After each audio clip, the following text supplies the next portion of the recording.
अच्छा सुनो, सब्सक्राइब करते वक्त ना घंटी बजा देना ताकि जब मैं ऑनलाइन आऊँ तो तुम्हारे फोन की भी नमस्कार दोस्तों, आप सभी का स्वागत है हमारे YouTube चैनल पर। तो आज हम बात करेंगे सीटेट पेडागोजी 2023 के इंपॉर्टेंट क्वेश्चंस के बारे में। इस वीडियो में हम डिस्कस करेंगे कोहलबर्ग का नैतिक विकास का सिद्धांत 1958। तो इससे संबंधित जितने भी महत्वपूर्ण प्रश्न बनेंगे आपको इस वीडियो में देखने को मिलने वाला है। तो आप लोग वीडियो को शुरू से लेकर अंत तक देखिएगा। सबसे पहले बात करेंगे नैतिकता, मोरालिटी। यह वह गुण है जिससे हमें सही और गलत की पहचान होती है। इसे सामाजिक परिवेश से सीखा जाता है। जब बालक का जन्म होता है तो वह न तो नैतिक होता है न ही अनैतिक होता है। वह अच्छा या बुरा समाज से ही सीखता है। इसको याद रखिएगा पहले, ठीक है। तो जब आपका जन्म होता है तो आपको ये नहीं पता है कि मतलब किसी बालक का जन्म से ऐसा नहीं होता कि वो नैतिक है कि अनैतिक है, या अच्छा या बुरा, वो समाज से ही सीख कर बनता है। Moral development theory. कोहलबर्ग ने नैतिक विकास सिद्धांत को अवस्था सिद्धांत, स्टेट थ्योरी भी कहा है। उन्होंने नैतिक विकास सिद्धांत को 6 अवस्थाओं में विभाजित किया है एवं उन्हें सार्वभौमिक, यूनिवर्सल माना है। सार्वभौमिक का तात्पर्य है कि कोई भी बच्चा वह इन अवस्थाओं से होकर अवश्य गुजरता है। नैतिक विकास की अवस्थाएं एक निश्चित क्रम में आती है। इस क्रम को बदला नहीं जा सकता है। नैतिक अवस्था की अंतिम अवस्था में पहुंचने वाले बच्चों की संख्या बहुत कम होती है। नैतिक तर्क शक्ति के आधार पर बालकों में व्यक्तिगत विभिन्नता होती है।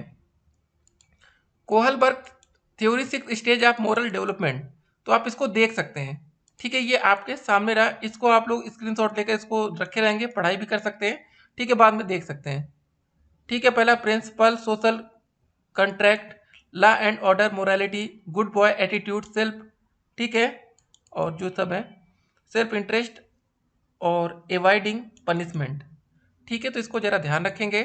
अब चलिए आगे देखते हैं। कोहलबर्ग ने नैतिक विकास की कुल 6 अवस्थाओं को वर्णन किया है, लेकिन उन्होंने दोनों अवस्थाओं को एक साथ रखकर इनको 3 स्तर पर रखा है एवं इसकी व्याख्या की है, जो इस प्रकार है।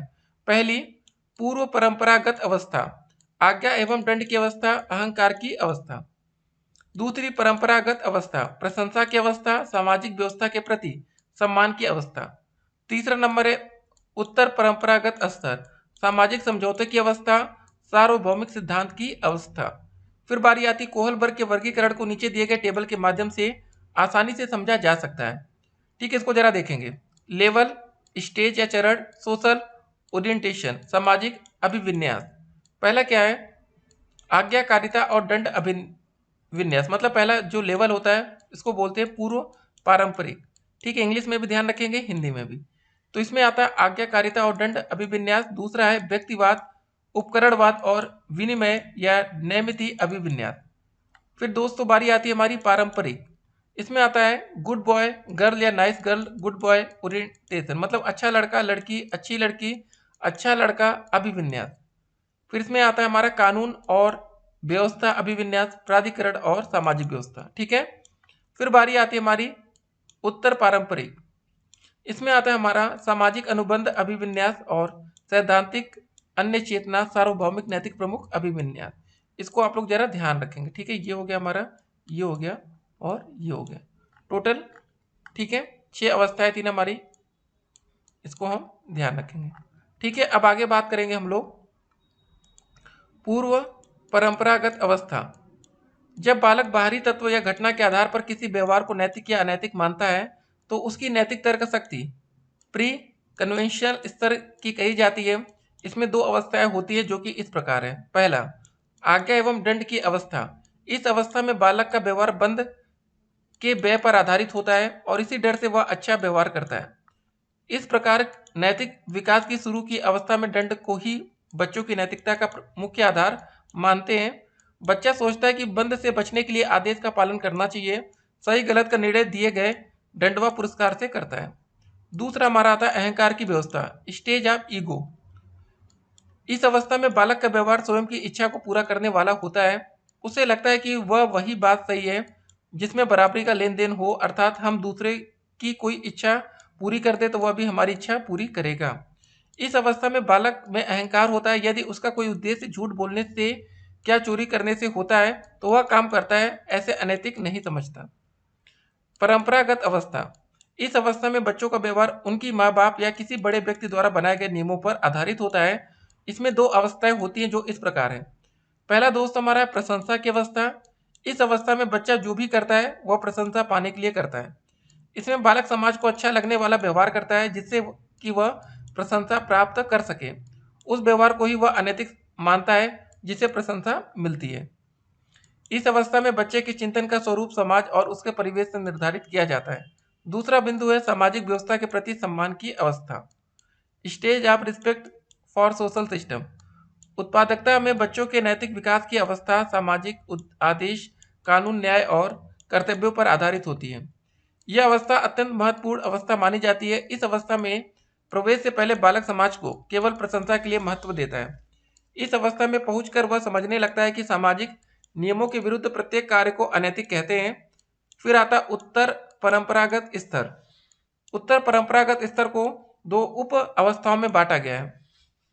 फिर बात करेंगे हम लोग सामाजिक समझौते की अवस्था क्या है। इस अवस्था तक आते आते वह समझने लगता है कि व्यक्ति व समाज के बीच एक समझौता होता है।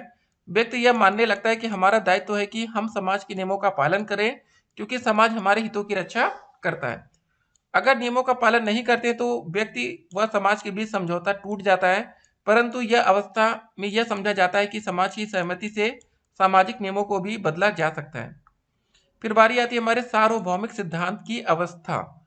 इसे विवेक की अवस्था भी कहा जाता है। इस अवस्था तक व्यक्ति के अच्छे, बुरे, उचित, अनुचित आदि विषयों पर स्वयं के व्यक्तिगत विचार विकसित हो जाते हैं एवं अपने बनाए गए नियमों पर चलता है। इस अवस्था में बालक अपने विवेक का प्रयोग करने लगता है। अब चलिए कुछ क्वेश्चन आंसर को हम लोग इस वीडियो में देखते हैं। पहला क्वेश्चन, कोहलबर्ग के नैतिक तर्क के चरणों के संदर्भ में किस चरण के तहत किसी बच्चे के गिरने की विशिष्ट प्रतिक्रिया होगी? यदि आप ईमानदार हैं तो आपके माता पिता को आप पर गर्व होगा, इसलिए आपको ईमानदार होना चाहिए। अब देखिए दोस्तों, सामाजिक अनुबंध अभिविन्यास, सजा, आज्ञा पालन अभिविन्यास की good girl good boy orientation, law and order orientation. अभी आपने पढ़ा था ना, good girl good boy orientation. ठीक है, इसको हम टिक करेंगे। अगला क्वेश्चन हमारा आता है, कोहलबर्ग के सिद्धांत के पूर्व पारंपरिक स्तर के अनुसार नैतिक निर्णय लेते समय निम्नलिखित में से किसके लिए एक व्यक्तिगत मोड होगा? व्यक्तिगत जरूरतें और इच्छाएं, व्यक्तिगत मूल्य, पारिवारिक अपेक्षाएं या संभावित सजा शामिल? तो सही आंसर होगा हमारा चौथा विकल्प, संभावित सजा शामिल। अगला क्वेश्चन देखेंगे हम लोग, लॉरेंस कोहलबर्ग के सिद्धांत में कौन सा स्तर सही अर्थों में नैतिकता के अनुपस्थिति को दर्शाता है?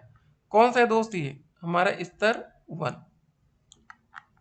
फिर अगला क्वेश्चन क्या रहा, कोहलबर्ग के अनुसार एक शिक्षक बच्चों में नैतिक मूल्यों को जन्म दे सकता है, कैसे?